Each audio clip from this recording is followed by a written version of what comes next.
Psalm 51, down to the last verse, where David talks about his conclusion.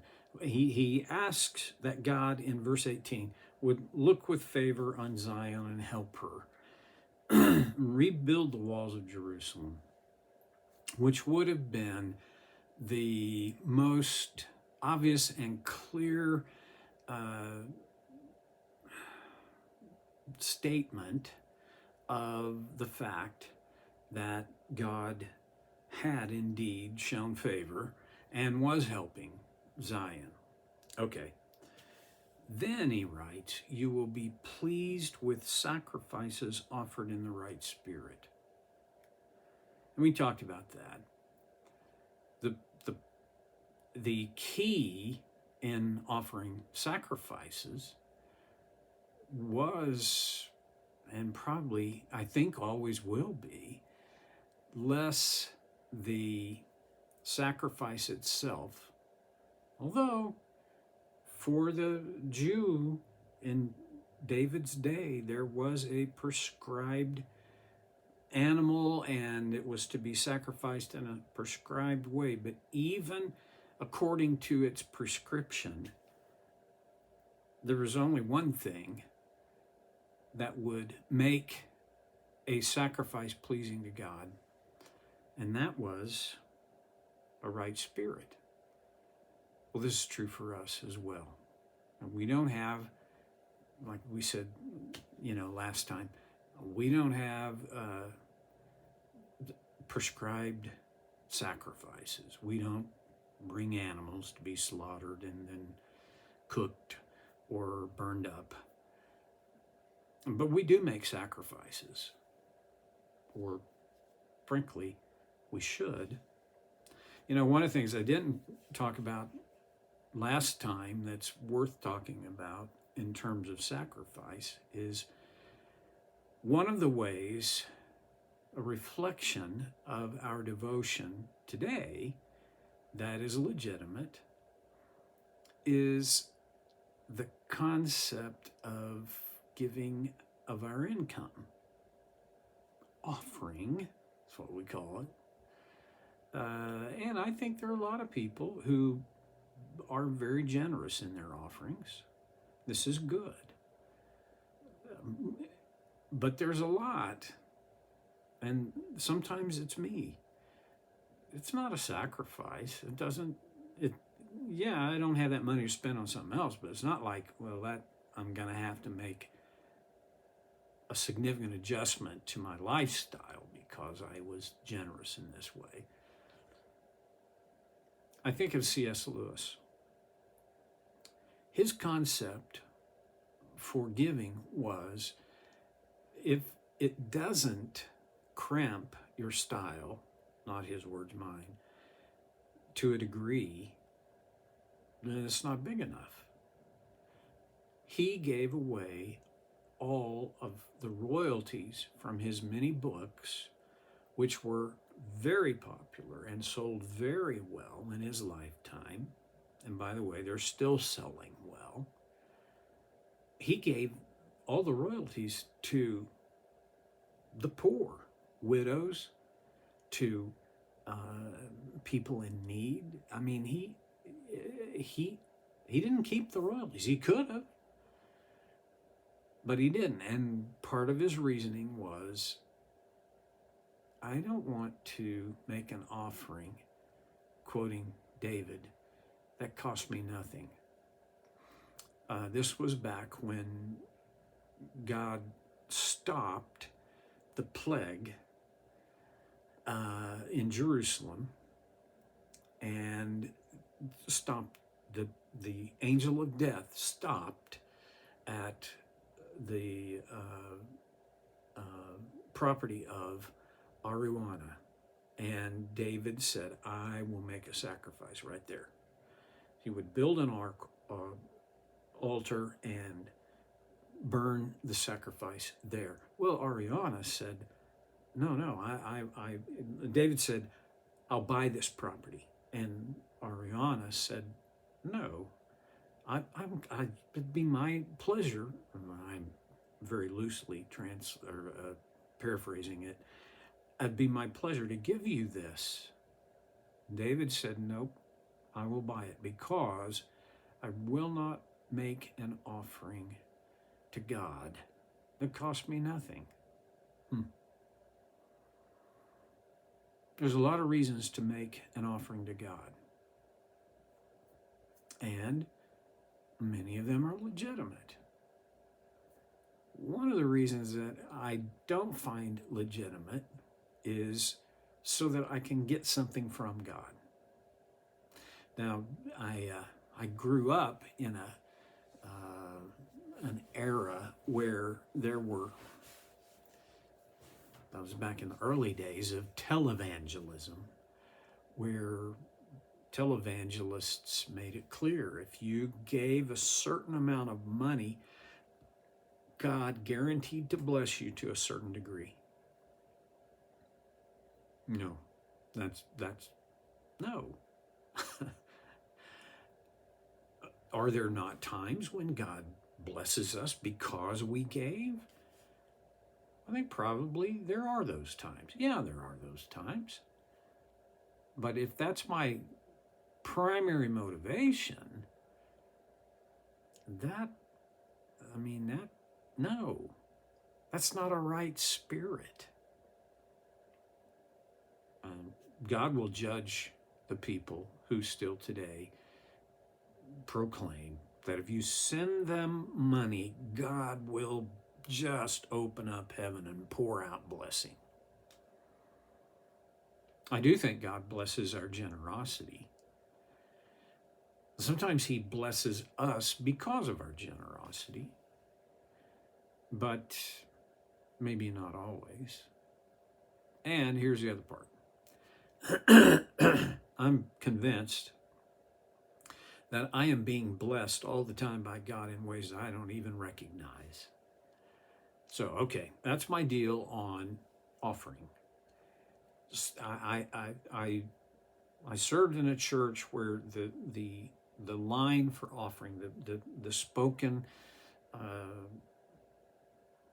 admonition was, if you can't give 10%, start where you are. Just give 1 or 2% and work your way up. And I don't think that ever works very well. Start with 10%, a tithe. It's biblical. This is what, 10%. Honestly, I don't know of anybody who doesn't fritter away 10% of their paycheck on things that don't matter and don't last and you could do without and not even feel it. 10% is, that's, for some people, it's substantial. John Wesley had a great idea. It's called the 10-10-80 principle. He said, give 10%, and spend the remaining 80% with thanksgiving. I don't care where you live and who you are, but that's a formula that will work if you don't wind up spending more than the 80%, because you're going to cheat somebody. You're either going to cheat your savings or you're going to cheat your offering, or you'll put it on a credit card and you'll cheat yourself out of somewhere between 18 and 26% for the interest. And so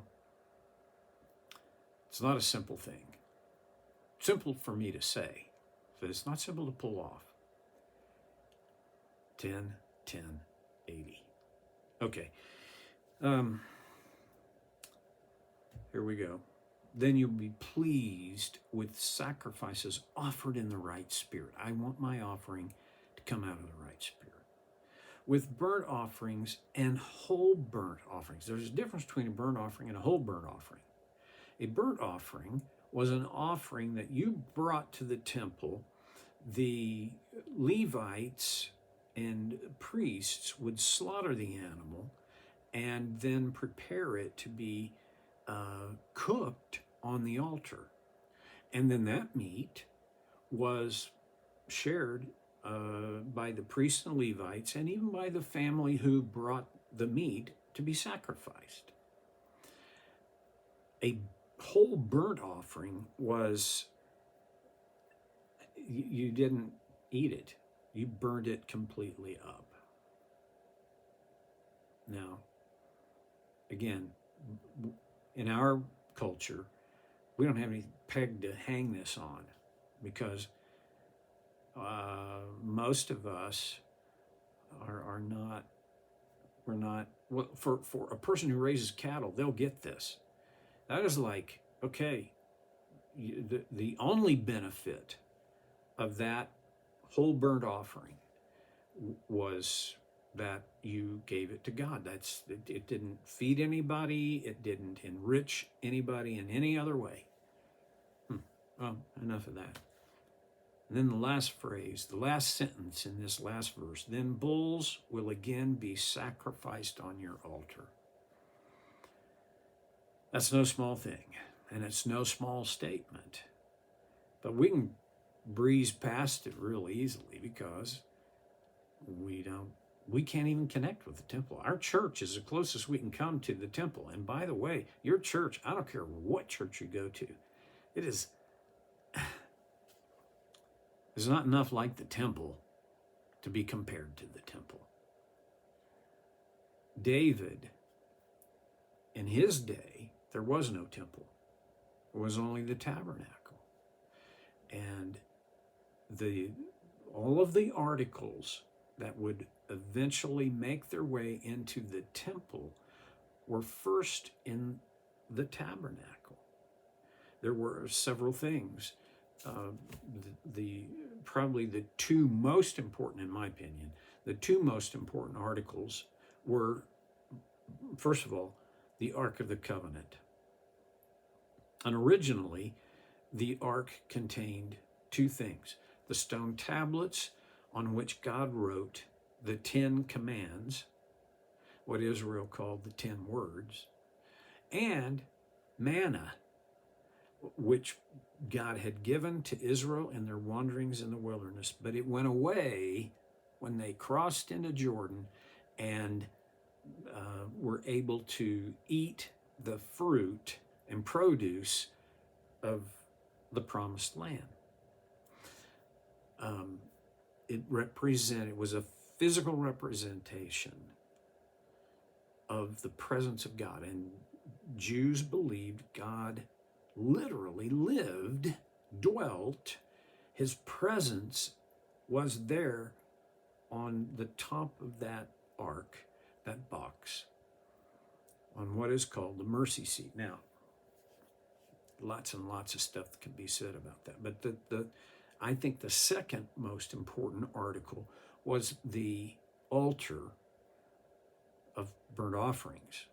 It was a good-sized, you might think about it as a very outsized barbecue pit, but it was transportable and had to be maintained.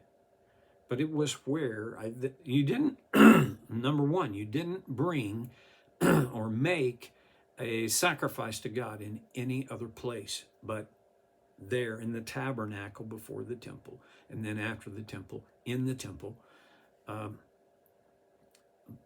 It was there. And David this was written before that article came back into Jerusalem, and he was looking forward to the time when it would be there. And why that was appealing to him is because it represented the fact that now our offerings can be made in the proper way with the right spirit. Now, what does that mean to us?